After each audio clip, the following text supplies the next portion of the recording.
Anthony Adebayo. With you there, but if you're a coach, do you take that chance? Yes. You can reach us at the Off the Record Show at gmail.com. Anthony Adebayo and the most accurate sports coverage. Scotty B's Fantasy 5. We're different from any other sport. His sophomore year. Comes back and says, you know what? And your boy, Scotty B.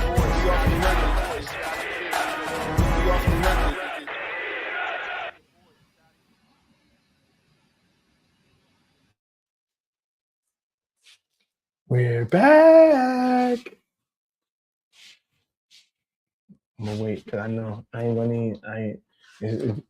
even gonna say nothing, yo. I'm just say hi. What up, Scotty? This is Anthony Adebayo. Man, we're back. It's your boy Scotty B. The road to come back on the air has been challenging, difficult. And It's just nothing you guys when we got. I promise it had nothing to do with the people. It was just, no. Definitely never the people. It wasn't the people. The people who looked out. We had questions that we couldn't answer. Well, I guess we could have answered them, but it may not have been the answers that they wanted. But nonetheless, no need to fret over old stuff. This is Off the Record, and we back again. I'm Anthony Adebayo. That's Scotty B. And Scotty I B, guess we ready to get to it. Yeah. It's you know, we kind of missed most of the playoffs, and again, like we said, it wasn't nobody's fault. It was just, life. But the Super Bowl happened a few days ago, and I think that we should talk about the Super Bowl and everything that went on with that. What were your thoughts of the game? Man, one of the most boring games I can remember in recent history. I think we've gotten like a little spoiled with the Super Bowl because they haven't typically been that boring. Mm-hmm. I thought Seattle dominated that game from kickoff. Mm-hmm. The Patriots, they were there, and I think we all sort of kind of knew what was going to happen. But Seattle's defense. Were we in denial? Yes, I was. For two reasons, right? Mm-hmm. Sam Darnold, I struggled to give him his credit all year. And I struggled to give him his credit last year. Mm-hmm. And he's a good quarterback. Now, I think sometimes what we forget about is maybe you're not a great quarterback or maybe you're not a superstar. Not saying that Sam Darnold doesn't have that potential and he won't be a superstar down the road. Mm-hmm. But when you have a good quarterback, good receivers, great defense, yeah, and you pair that together, sky's the limit. And Sam Darnold, he just kind of proved as like, look, you never know how good a quarterback is until they're in the right situation. Mm-hmm. He had been in a lot of wrong situations. Minnesota, we saw a glimpse of it a little bit, but, with the Panthers, him being the backup with the 49ers, with the Jets, those were bad situations. And it made him look like I don't want to say a bad quarterback, but he wasn't like – He looked bad. He looked like a bad quarterback. Especially he looked like a bad quarterback, yeah. Mm-hmm. So you say this, and I'll give you the floor. You've always told me that you have to get a quarterback pieces. For sure, sir. He definitely has pieces, but I would say this. As far as like the most boring, here's where the problem was. It wasn't really great offense being played. I think that both defenses were really good. So you had gotten to something where is this really good defense being played or is it bad offense, right? And I think that it was a combination of both because Sam Darnold didn't play his best game. And Drake May, you know, he looked like a young quarterback, but Drake May didn't have a protection. So I think it was a little bit of both, right? Because a lot of what I heard over the 2 weeks was, oh, Josh McDaniels, this is his 10th Super Bowl. He didn't coach like it. He got thoroughly out-coached by Mike Macdonald. Is Mike Macdonald? Is his first name Mike, right? Yeah. So he got extremely out-coached by them. He didn't make it. To me, it didn't look like there were any adjustments from the Patriots offense. They didn't make any adjustments. And you can just tell.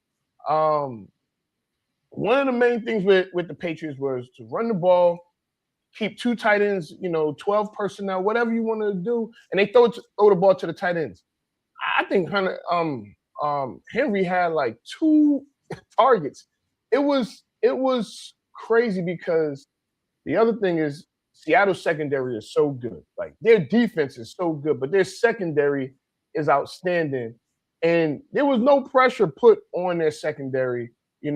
Drake May didn't really use his legs. Not saying that he had a chance, but they have some design quarterback runs, run the ball more. They didn't have that many rushing attempts. So it was one of those things where, yes, the Seahawks defense is good, but the Patriots offensive coordinator, he had a rough day. He didn't, and I don't even want to say his name anymore because it was just like, dude, what do you think? This is your 10th Super Bowl appearance as a coach, and this is the performance that you give. So yeah, you can call out the left tackle. What is it? Will Campbell. You could call out, the whole left side of their offense, the center. You can call out all of those things, but the coach didn't put these guys in position to win. They didn't leave a running back in the backfield. They didn't block with 2 tight ends if you have to, but they didn't do that. They didn't move the pocket, So yes, Seattle's defense is amazing, and I don't think anyone can take that away from them. But offensively, the Patriots didn't give them anything to fear. Now on the other side, yes, Sam Darnold missed some throws, but they ran the ball. Kenneth Walker III had probably his best game of the playoffs, and he's been lights out. We'll talk more about him when we talk about free agency. But he was lights out pretty much since Charbonnet got hurt. I mean, he's been what they drafted him for, right? And I will say that the Patriots defense played a damn good football game, but eventually, if your offense don't score, it's going to be but so many times you're able to stop a team from scoring, and your offense isn't scoring. Trust me, I know. I promise you, I know. And I'm not taking a dig at nobody, but just trust me, I know. But Sam Darnold didn't play his best game, and that's okay. He did enough to get his team over the hump. Hand the ball off to Kenneth Walker III and throw it to Kenneth Walker III and go from there. He didn't turn the ball over. He led the league in turnovers. So yeah, man, I think that there was a combination from the Patriots side. They didn't do enough to win, obviously, right? The offensive coordinator just had a piss poor day. And I think both defenses played lights out. So the tilting point had to be the Seahawks offense. So I hear you. Mm-hmm. And I believe the Patriots tried to make adjustments. I just think that throughout the year, and you've been guilty of it, and a lot of people have been guilty of it, is the NFC didn't get the credit for how good they were in comparison to the AFC this year. So I think like the Rams, teams like the Rams, the 49ers, some of the other NFC teams were just really good. And people just looked at it as, well, it's the Rams, it's the 49ers, and, it's just the Seahawks. And in reality, the AFC, it wasn't as tough as we've become accustomed to seeing. And what I mean by that is you look at like even the Super Bowl. I mean, we didn't have Lamar, we didn't have Joe, we didn't have Josh Allen, we didn't have Mahomes. I mean, those are like that's been the staple for probably the last 7 or 8 seasons, that those guys are who you need to go through. This was the clearest path to the Super Bowl that I've seen in the AFC, probably before Tom Brady. I mean, probably. So I think, yeah. No, I agree. Yeah, so when you go up against a Seattle team, we kind of looked at it like, okay, well, they're evenly matched. But in reality, like when you just did the tail of the tape, Seattle was more talented in a lot of those areas than they were. I mean, you look at quarterback. Hey, Scott, I never thought that they were evenly matched ever. I never thought that. So I felt like the NFC was going to win the Super Bowl regardless. Yeah, it didn't matter who was, just from watching, the season this year. But never once did I think that the Patriots were evenly matched with the Seahawks. And it would have been it would have been the same Super Bowl if the Rams were in there. Yeah, and that's what I'm saying. I don't believe that it was much more that the Patriots could have did. Like they could have tried and attempted to make those coaching adjustments, but I felt like that team overachieved this year. They were ahead of schedule. Like we didn't expect Drake May to be in the Super Bowl in his second year. I got to give them credit for that. And I mean, their team, they're gonna be around. But against that Seattle team, I think they just got smacked with a little bit of reality. No, that's fair. That is fair. Again, you never know when you could be back, right? Since the Bengals made made the Super Bowl, I don't even think they've made the playoffs. They haven't even made the playoffs once since they made no. I'm sorry. They made the playoffs once. They made the playoffs the very next year and lost to the Chiefs. But they haven't since then. They've been out of the playoffs, I think, 3 straight years. Yeah, so they've been out of the playoffs 3 straight years, and so there's no guarantee that she'll be back, right? So I can agree that the Patriots overachieved, right? I don't know anybody that had the Patriots going to the Super Bowl this year. With that being said, there's no guarantee that they will be back next year. There's no guarantee that they'll be as good. They're going to play a first place schedule next year. We're already talking about their left tackle issues now. Do you move Will Campbell inside? I don't know, but something's going to be done. Now I think they'll still be good. I think they have a good core of guys. I think that Drake May. I mean, shoot, he was second in the league in MVP, and it was literally by 1 vote. So I think that when it comes down to, will they be good? I think they'll be good. Will they make it back to the Super Bowl? There's probably not going to be a lot of people that pick the Patriots to go to the Super Bowl next year, right? But would I be surprised? Yeah, it's definitely going to be tough. It's going to be tougher because they're on everybody's radar now. I don't think most people took the Patriots seriously until about half the season. And I mean, people start like realizing like, okay, this team is really good. I want to tell you one thing that this Super Bowl taught me, and we say it all the time. Draft picks in the NFL are really, really priceless. And we saw it with Seattle when they were able to get all those draft picks from Denver for Russell Wilson. And a lot of those players played in that Super Bowl and got them to the Super Bowl. That's how that defense and that secondary got so good, was all the draft picks that they were able to obtain from Denver. So again, you you built like the foundation of a good team, and you put the right quarterback in that situation, and who knows, the sky's the limit. I know Justin Jefferson, he said he didn't mean no harm by it, but he looked a little pissed that Sam Darnold was over there. Because they were 14-3 with Sam Darnold, and then they went to, I think, 9-8. Now here's the thing. JJ McCarthy, I know we believed in him we believed in him, right? So I feel like I wouldn't give up on him so soon. He got hurt. I think Minnesota's gonna be okay. But and you know what? I think all in all, it wasn't the worst game, the worst Super Bowl I've seen. I've seen worse Super Bowls. But I do want to ask you something. What were your thoughts on this halftime show? We had to talk about the halftime show, and I honestly, I was waiting to talk more about the halftime show than the actual game, because the game was the game. I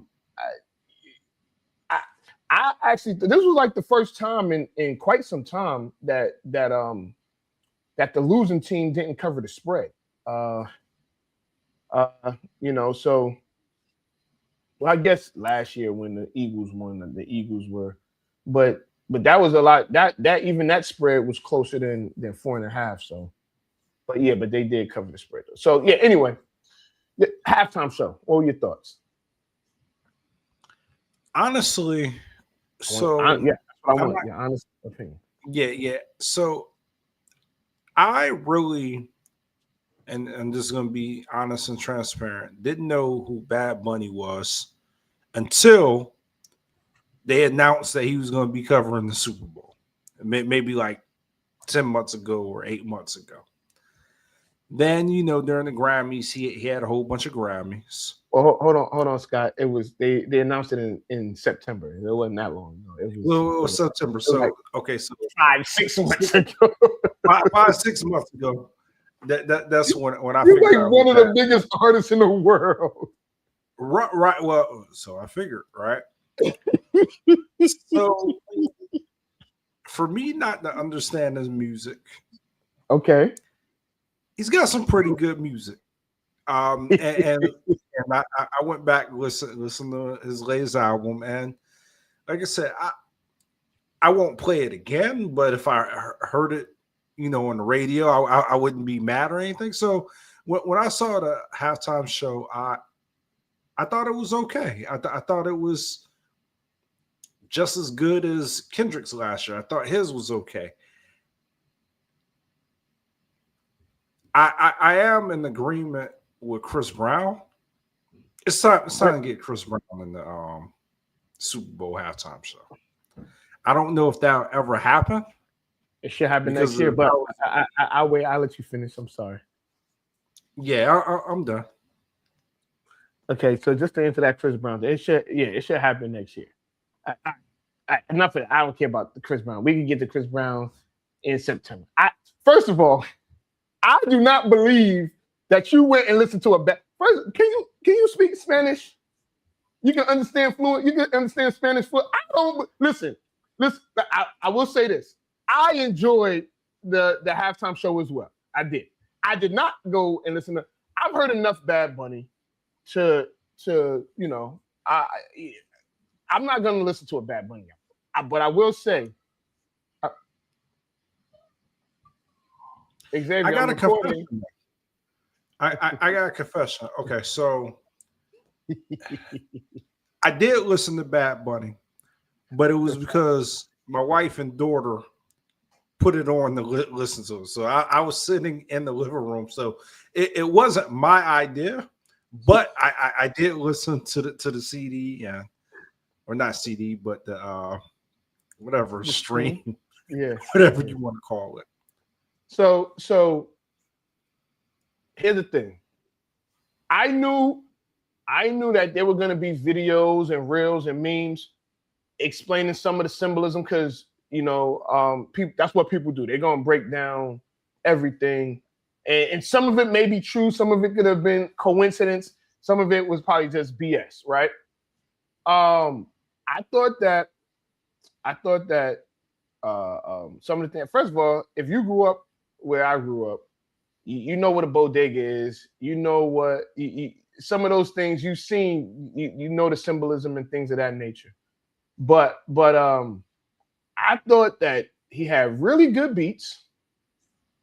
You know, a lot of things. You know, the visuals were amazing. You know, I thought it was a really good halftime show. Did I like Kendrick's more? Yeah, but that was for a different reason. Now, when you get to the political part of it, first of all, why is it the performer at halftime of the Super Bowl's responsibility to bring the nation together? That's my first question. Why is it? Yeah, I know. I already know the answer. Why? I would think. This is me. I don't want to get no one in trouble. I don't want no one to feel uncomfortable. But personally, I would think the leader or leaders, let me get my air quotes, of America, the so-called leaders and leader of America, is supposed to be the one to bring America together, bring the country together. What I see from the leader and leaders of America is that they are so divisive and lack accountability so much that they are putting the pressure on a musical artist who's performing at the football championship to bring the countries together. It's so stupid. And it's and I know people have their conspiracies, but to say this Puerto Rican guy should not perform at the Super Bowl because he's not American. When technically Puerto Rico is a you know, they kind of, you know, everybody knows their territory or whatever. It doesn't matter. They were saying he shouldn't perform because he's not going to unite the country. That had to be the dumbest thing I've ever heard. Like they didn't ask Kendrick to unite the country. Well, they probably didn't want Kendrick either. they didn't ask Dr. Dre and Snoop. They didn't ask Usher. And listen, the last 4 or 5 Super Bowls, I think halftime wise have been consistent. They have been well put together, and it's been for the culture and different cultures. I thought that was amazing. But to say he should perform because he's not going to bring the United States together. Well, you know who else isn't bringing the United States together or the United States of America? The leaders. They're not bringing the country together. So don't try and put it on the performer of the halftime at the Super Bowl to bring the country together. It makes no sense. Yeah, so I'll tell you what I didn't like. I didn't like a lot of the people that complained about the performance and why they were complaining about it. Yeah. Like if it was a trash performance, I'm with that, right? Go ahead and spew off your opinion. But it was his performance. And just like Kendrick, it may not have been a lot of Kendrick's performance went over a lot of people's head. Pause. Until like, you know, certain people like broke it down and you know, once they broke it down, then they kind of like let everybody know this is what this symbolized, this is what that symbolized. For him, he had this similar performance, right? That's their culture. That's what they wanted to do, or that's what he wanted to do. We should just be supportive of that because it was a message that he was portraying, but I didn't like how a lot of Black people took aim at that, which I thought that wasn't right. I do agree with you that it's not the job of the halftime performer to bring the country together. But I do admire both of them for using their platforms to like express how they felt or how they felt their cultures felt in regard. Now, I wouldn't be mad if we got Chris Brown back there and we just saw a performance of a lifetime. Because right now, listen, you got Usher, you got Beyonce, yeah, Chris Brown.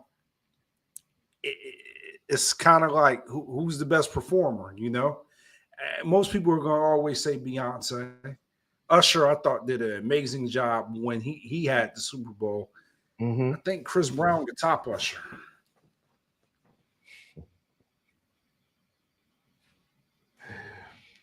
Hey, I'm a Chris Brown fan too. Hey, listen, I heard nothing but great things about his concert this last summer.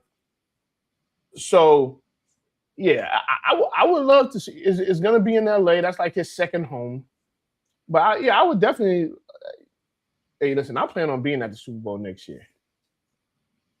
I plan on it, and you know what? So yeah, Chris Brown to the Super Bowl would be nice, but let's get to our too early predictions of next year. I'm listen, Scott. Real quick, we could just go through who. We're gonna skip all the way to conference championship. We're gonna go conference championship, who's in the Super Bowl, and then we'll give like a MVP for the year, MVP for next year. Who you got? AFC, 49ers. NFC, Super Bowl. 49ers. No, come on.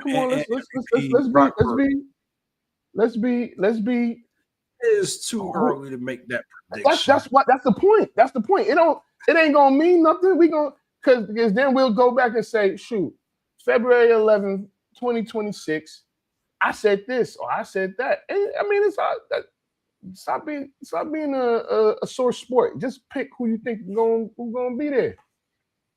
I think the 49ers will rebuild. I will look out for Josh Allen and the Bills in the AFC. I think. No, let me change that. So this is why I don't want to do this. I think the Chiefs are retool and they'll be back. They'll reemerge. They'll figure out whatever they're missing. MVP. I'm going to go with Patrick Mahomes. I think he is going to. You know, Patrick Mahomes is not going to play till like probably the end of the year, if that. I can't go with Patrick Mahomes. Well, hey, you know what? I'll give you motivation. And I saw this mousetrap coming from a mile away, and that's why I don't really want to do this. And it's like normally you're good with the counter punch, but it was like this one. I saw it. I tried to duck and weave from it, and I was just like, man, I know he's not going here. But anyway, I'm just gonna give you. You want me to give you mine? You can say what you want to say and predict what you want to predict. Go ahead. Floor is yours. Okay. All right. So, in the AFC, I think that Baltimore comes back. They have a new coach.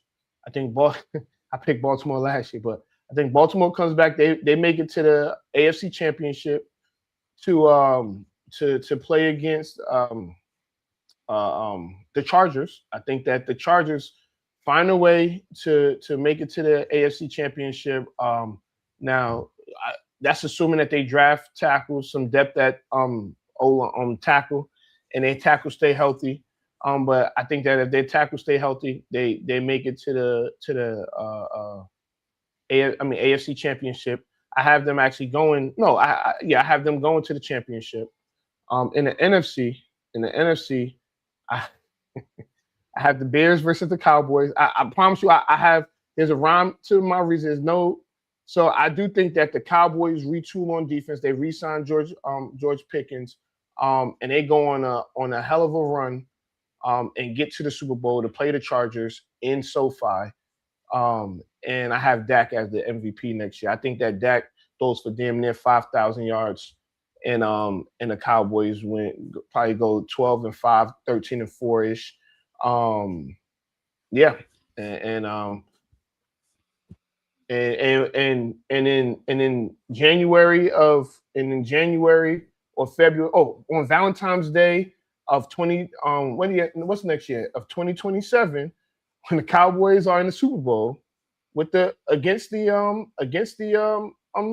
Los Angeles Chargers, y'all gonna say, damn, it was on to something. No, I'm not. Because I'll tell you what I'm going to say. It's the same thing I'm going to say today. And this is why I don't like doing these predictions this early. At this point in time. It's a lot of fun. No, but hold on. At this point in time, every fan is supposed to think that they have a shot. And most fans, whether or not your level of football knowledge or your level of your team, is going to root and say, my team is going to win the Super Bowl. Because you have no skin in the game. Like, we haven't seen the draft, we haven't seen training camp, we haven't seen anything. So there's no reason for no fan to think that their team doesn't have a shot. So you're telling me the Jets have a shot next year? You telling me the Jets got a shot next year? The Browns got a shot next year? Hell no. I'm a Browns fan. Why not? I have nothing to lose. You have everything to lose. Your damn mind. If you think the Jets or the Browns are going to the Super Bowl, you can't tell me any different. Just like I can't tell you any different. Everything that you've seen, that's fine. That's fine. You've got the path forward, right? You've got everything. You can see a Super Bowl. I can't tell you anything. I wouldn't have said that last year. I wouldn't have said that last year. Maybe you wouldn't have, but most people. Yeah, we got. Listen, the Cowboys got almost a whole all-black defensive staff. Their defense gonna be legit. They're gonna be held accountable. They're gonna know what the hell they doing. Listen. You had two teams that the previous year were not even in the playoffs. Two teams made the Super Bowl that were not in the playoffs. So, if you're any fan base, you could look at that and you could say, okay, hey, we got the right draft picks. We get healthy. We make a few free agency pickups. We're right there, and we could be in the Super Bowl too.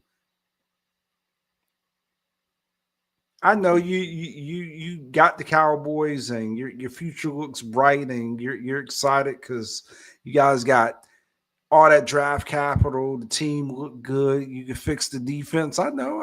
Hey, feels good to be a Cowboy fan.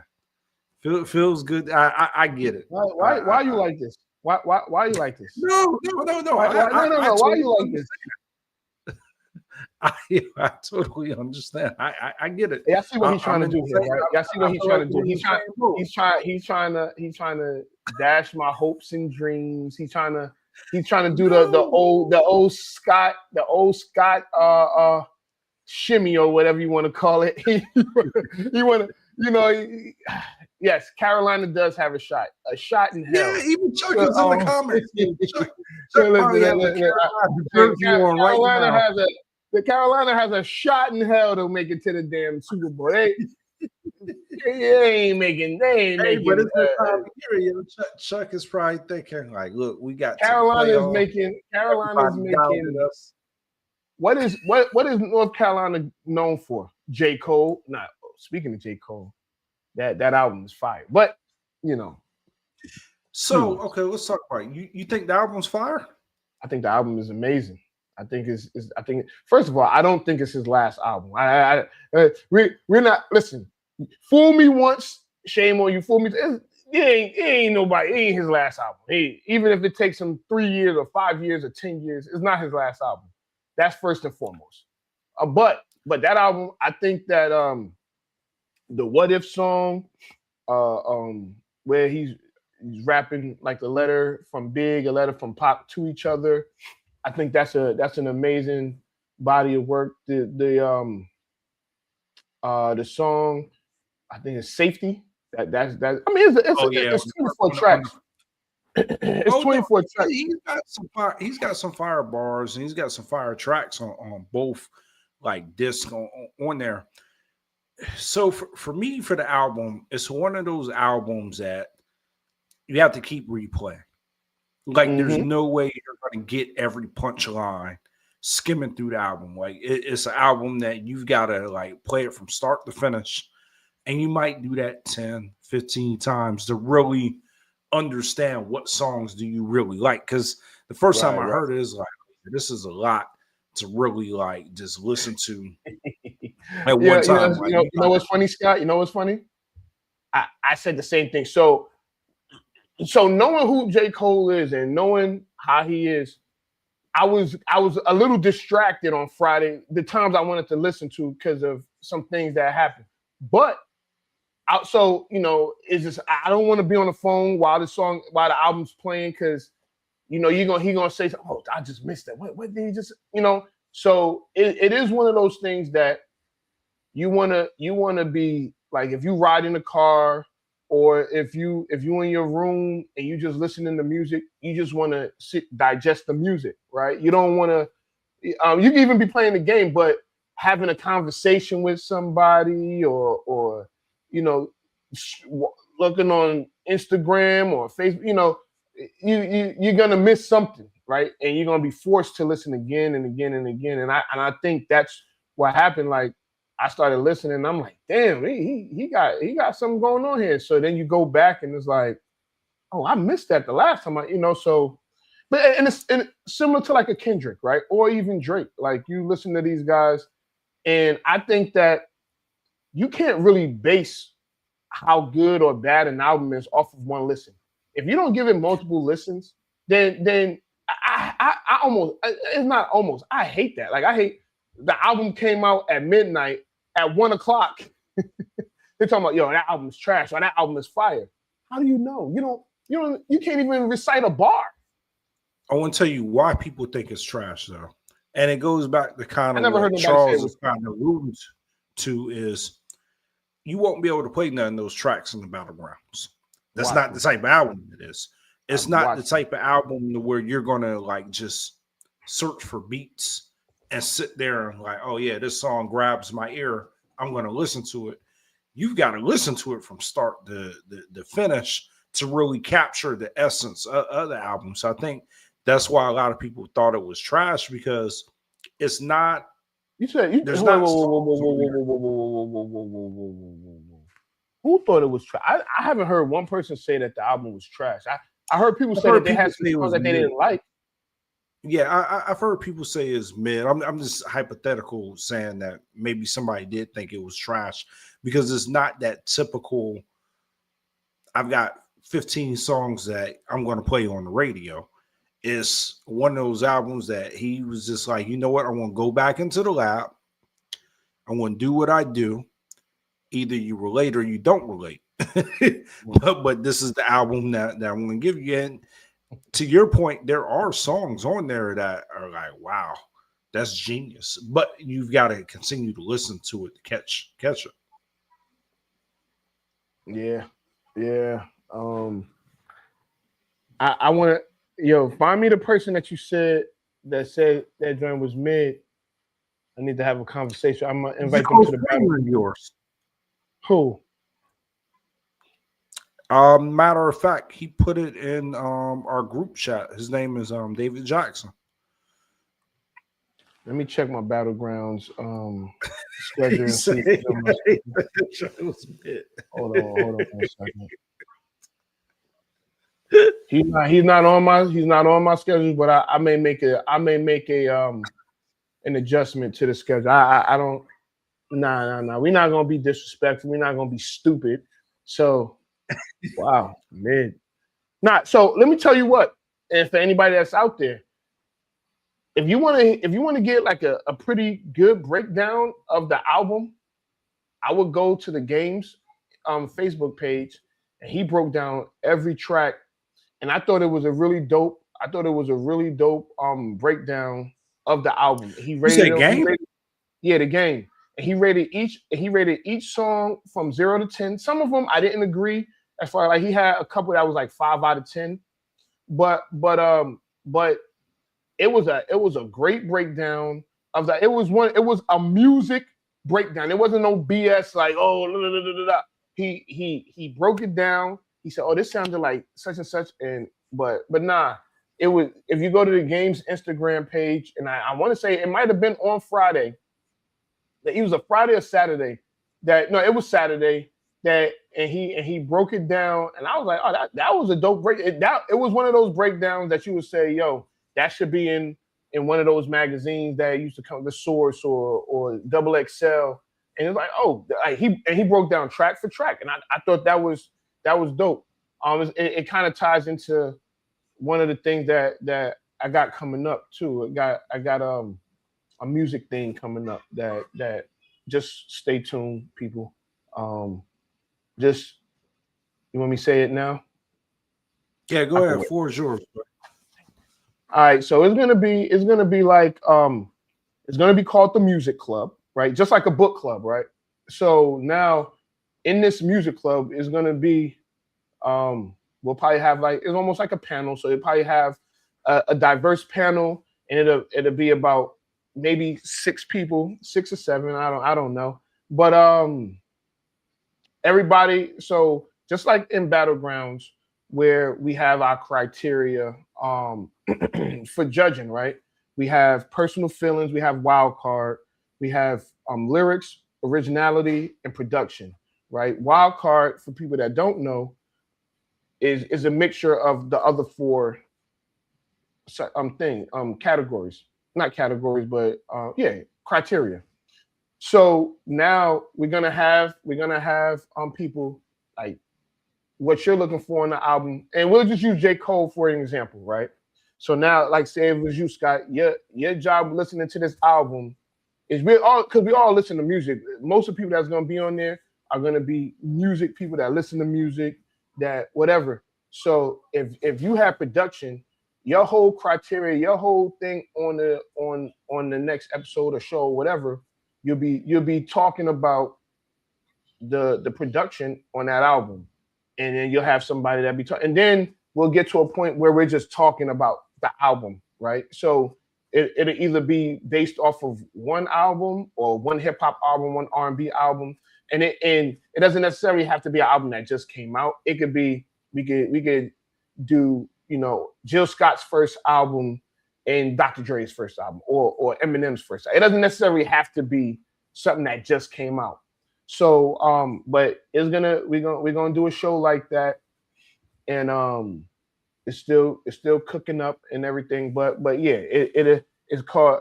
I mean, people, don't steal my idea, y'all. I mean, somebody's gonna steal it now that I put it out there, but whatever. But ain't gonna have the ant touch though. Ain't gonna have the pause. Yeah. So yeah. We can pause that. That was, but nonetheless,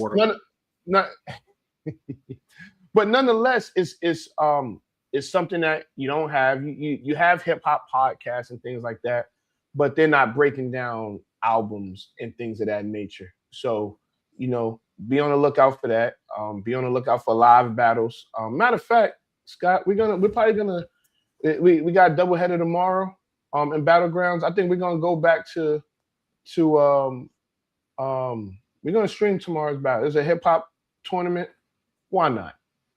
Maybe just the championship, but it's probably gonna be me and Scott in the championship, and people gonna get mad. And it is what it is. I don't care. Like, they win. Win. I got to do some soul searching tonight, man. I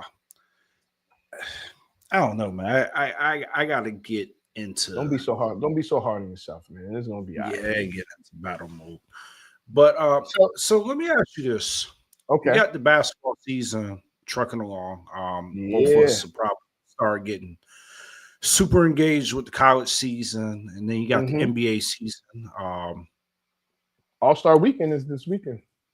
All-Star Weekend, and I know that's when you typically start paying close attention because, you know, we kind of split our time with football and basketball. Mm-hmm. And, you know, after All-Star break, it's like, all right, I can focus all my attention on basketball. Yeah. San Antonio Spurs, the Detroit Pistons, those two teams, I'm just going to say this. I'm not saying anything that people that are not watching the season are saying. Mm-hmm. Those are two teams that people just need to start watching and paying attention to. And again, it's not breaking news. Anybody that's been watching the NBA Mm-hmm. has been watching that Detroit Piston team. Mm-hmm. They look good, bro. They look really, really, really good. And they're starting to remind me of when OKC came onto the scene. Like, just you kind of saw the like breadcrumbs of them becoming good, and just all of a sudden they were there. The San Antonio Spurs are not anything to joke around with either. Wemby is on the tear, bro. I heard a stat, and I'm about to look this up because I don't even believe it's correct. They said Wemby got more 40-point games than Tim Duncan. I don't know that to be true. I would have to look that up. I gotta look and I gotta validate that because I don't believe that that's the case. I'm about to look it right but now. I heard that today.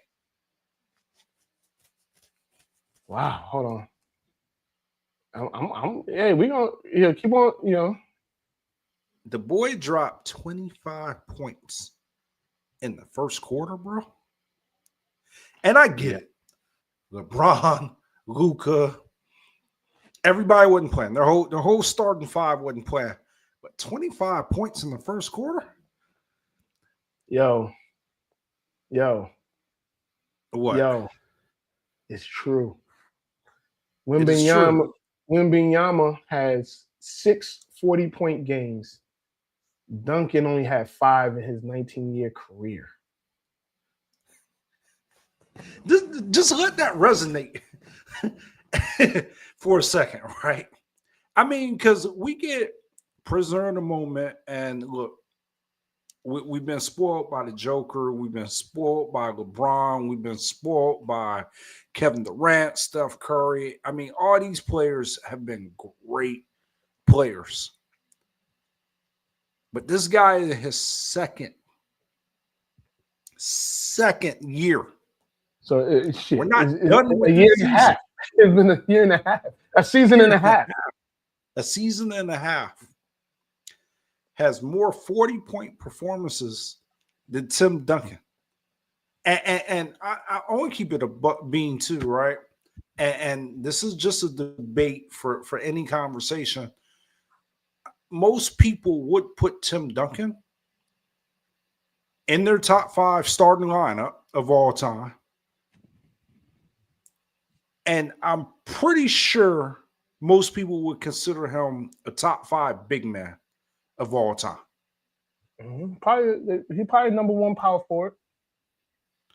Yeah, I mean, as far as power forward, I really honestly, and this is no slight because there's probably a whole bunch of power forwards that we're forgetting. But when I think top power forward, top 1, I think Tim Duncan. I mean, you know, Karl Malone, Kevin Durant, Kevin McHale, like all those guys were great. But if I had to pick one power forward, I'm going with Tim Duncan. And so, yeah, when we look at the Spurs, they're on the collision course with OKC. And I want to tell you, I mean, they got OKC number right now. They got OKC number, and you said it early on. Chet and Wemby don't like each other, bro. They don't like each other. They do not like each other. I want to tell you something that terrifies me. Last year, the Knicks beat the Pistons. The Pistons are pissed. And I want to tell you, if we don't get our crap together, they are going to whip our ass. And just like the Spurs have OKC's number, they seem to have our number right now too. Hey Scott, let me tell you something. And you know how I feel about the Knicks. The Knicks are gonna beat the Pistons in the playoffs if and when they play each other. I don't even think it'll go 7. It'll go 6, maybe. But I have the Knicks. So ironically, I do think that the Knicks can make it to the championship. I don't think that they can win the championship. I don't think that there's a team in the East that can beat the Spurs or the Thunder in 7 games. I think that it's just going to be a tough ask. I don't. How in the world are you supposed to stop? Like, let's be honest. The Spurs might be the best team in the league. The Spurs and the Thunder are clearly they're in a league above everybody else. They're clearly better than everybody else. Nobody can beat the Thunder except the Spurs. Nobody. And honestly, the Spurs right now is like, ain't nobody. They could beat any and everybody anywhere, home, away, neutral site. It doesn't matter. Wemby's is a mismatch for every team. He's probably gonna win MVP. And I don't know how many games he's missed, but every time I see the Spurs play, every time I see Wemby, I'm like, y'all in for it. You know, now the Knicks did beat the Spurs in the mid-season tournament or in-season tournament. I'm sorry, but that was only 1 game. Can you do it for 7? So let me ask you a couple questions because I know we don't have too much time. Okay. You got James Harden that went to the Cavaliers. Yeah. We didn't really necessarily get to cover like all the like shake up, like all the movement. Yeah, and all the trades. So I want to go to the high level one. So James Harden with the Cavaliers, like, what were your thoughts on that?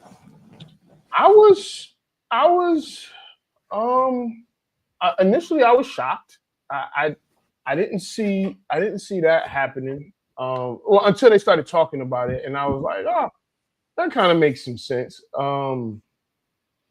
He's another scorer for them. He makes their backcourt pretty scary offensively, but defensively, I think that he's still a liability. But I like the move. I think it pushed them. You know, they could possibly get over that hump. But the problem is, James Harden stinks in the playoffs. That I think that's a bigger issue. You overlook that. Can't I say you cannot overlook that.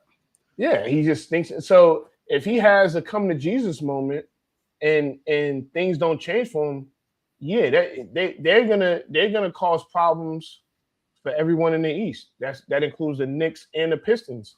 But right now, man, right now, if I had to rank the teams, give a power ranking for those 3 teams, I would go Pistons, Cavs, Knicks, but that can change tomorrow. I think that, well, maybe not tomorrow. It's All-Star break now, but I feel like the Knicks had a little bit of a drought. Then they had a little bit of a awakening where they went on a little bit of a run. Then they've been back and forth, but I don't think that people should take the Knicks lightly. I think that they're better than they were last year, mainly because they use their bench a lot more. I still see the Knicks getting to the Eastern Conference Finals. One team that they're young, but they're scrappy, that I wouldn't overlook as well is Charlotte. And that sounds crazy to say, but I think they just went on like a 9-game winning streak and then ended up losing a close one to Detroit when they had to fight. Yeah. So, but I would look out for Charlotte. I don't think they're ready yet. I think they still cooking. They're still young, but because they just got they have Garland now, right? No, so I thought Garland went to the they traded him to the so he's with the Hornets now? No, he might have been he might have been part of the trade. He was part of the trade for Harden. The Clippers, yeah. So yeah, Darius Garland. I mean, it's because he's with the Clippers now. Yeah. I apologize, everybody. I apologize. So, but nonetheless, I was thinking about somebody else. Who they just got somebody or traded somebody. It doesn't matter. But nonetheless, the Hornets are they shouldn't be taken lightly. I think I'll leave it at that. That people should watch out for the Hornets and they shouldn't be taken lightly. Nah, fair enough. They mess around and be in the daggone Eastern Conference Finals and everybody's like, what? Nah, they not. That's not gonna happen. But yeah, man. So I mean, All-Star Weekend. Are you excited about this All-Star format? This All-Star game? I never am. Oh, I'm sorry. with the Hornets, the rookie forward, Khan. The one that came out of Duke. I can't think of his name either. Khan Newport.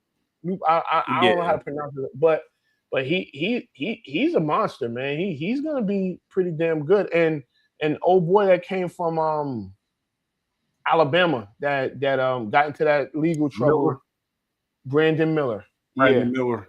So I mean, they're young, but man, and you still got LaMelo. That's a good big core. They got some vets on there. I would look out for the Hornets. Yo, real quick before we go, I do want to talk about the Wizards before we go. Oh man, listen, I wouldn't do that to your face if you look at what they did. What their GM did was low key genius, and it was that they so yeah. You say, oh, they got Trae Young, they got Anthony Davis. Anthony Davis is the walking wounded Trae Young. And, Trae Young is still a monster. Neither one of them are probably even going to play the rest of the season. They're going to have a high pick. Probably get the kid out of Kansas. They're either going to get Kansas or the dude from BYU. All right, they're going to have a top 2 pick, and now you got a core, and you have money to spend where you can sign 1 or 2 guys, or at least one big name. Their GM is putting on a masterclass on what it looks like to start rebuilding your team.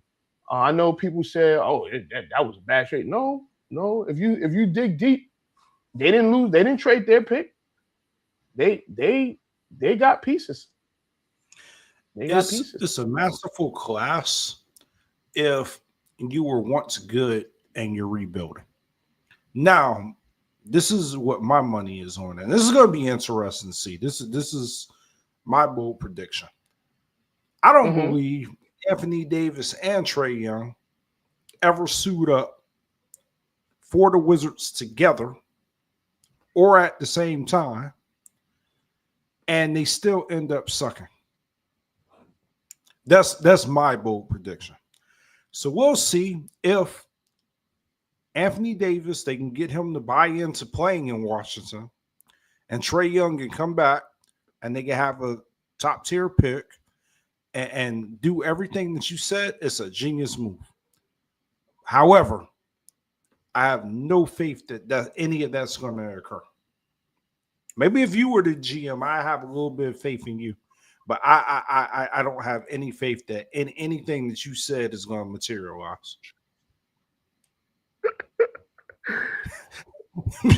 and this is not a shot at you. I think that was a great take. I just, man.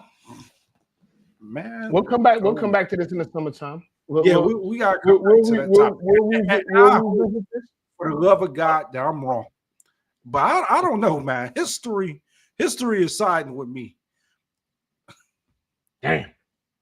All right. Well, we're gonna see. We're gonna see.